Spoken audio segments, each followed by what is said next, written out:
It's been 7 weeks, this Gaza-Israel war that has gone on, and we got word late last night that there was a deal that was reached on a long-term ceasefire. To talk about it and explain it to us, Jordana Miller, ABC News correspondent live in Jerusalem. Good morning, Jordana. Good morning.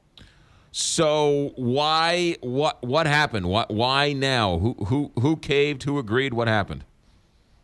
Well, I think it seems pretty clear that Hamas and Islamic Jihad caved, primarily because, number one, Israel had they had spent at least a week targeting very senior Hamas military commanders and Islamic Jihad commanders, and they had wiped them out, including most likely their top commander, Mohad Def, who they believe is killed because Hamas has shown no signs that he's alive.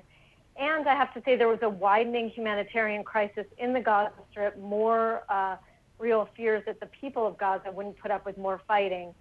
So I think in this case we have to say that Hamas and Islamic Jihad caved. How much of the international pressure had to do with any of this? I think there was some international pressure that had to do with this, but we saw that even in the face of possibly the heaviest pressure from the United States, Israel really ended up doing more or less what it wanted to do in this war. So I don't think that actually international pressure was one of the key factors here. I think on the Israeli side, the prime minister was losing some public support. His poll numbers had fallen from 80% of the country, or the respondents saying they were happy with his performance, down to 38%. The school year is starting.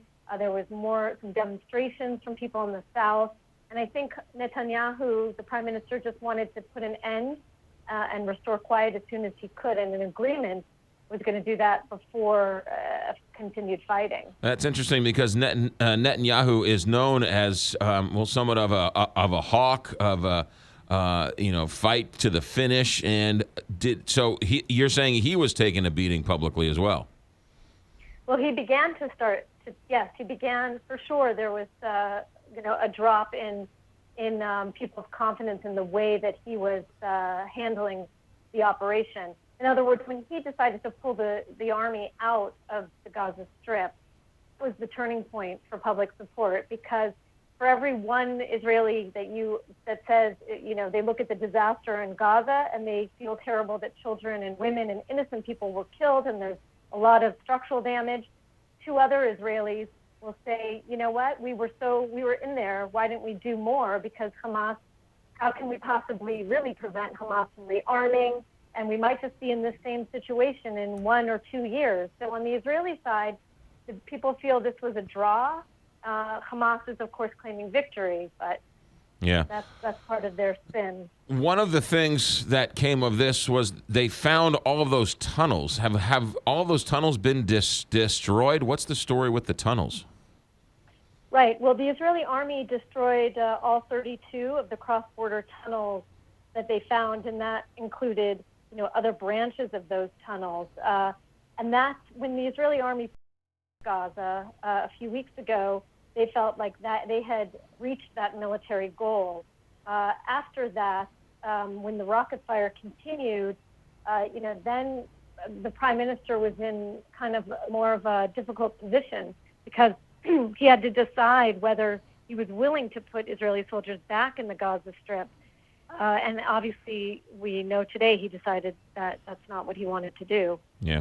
Going forward, Jordana Miller, live in Jerusalem, not much has changed, right? I mean, the fighting has stopped, right, but there's still a lot of animosity. Right. Well, that's exactly what I think most people, at least on the Israeli side, as they really look at this ceasefire agreement, it really doesn't look a lot different than what we had after the last operation in 2012.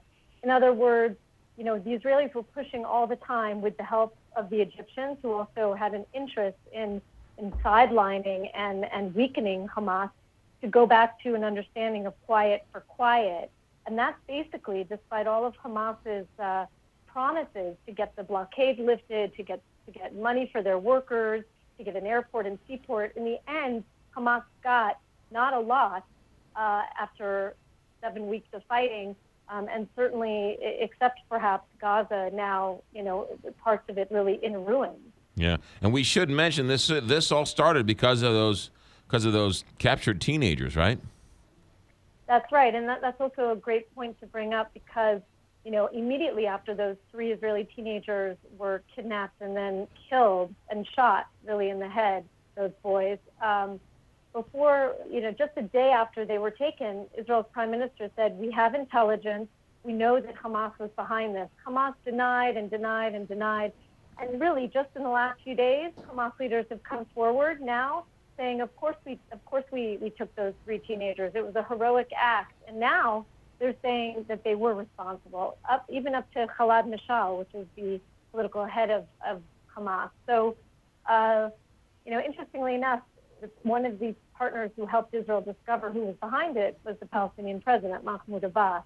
So you can see that the unity government between Hamas and the Palestinians is also rife with problems. Yeah.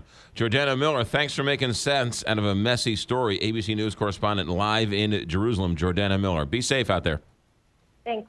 You got 6:31. Make it 6:29 here, Big 550.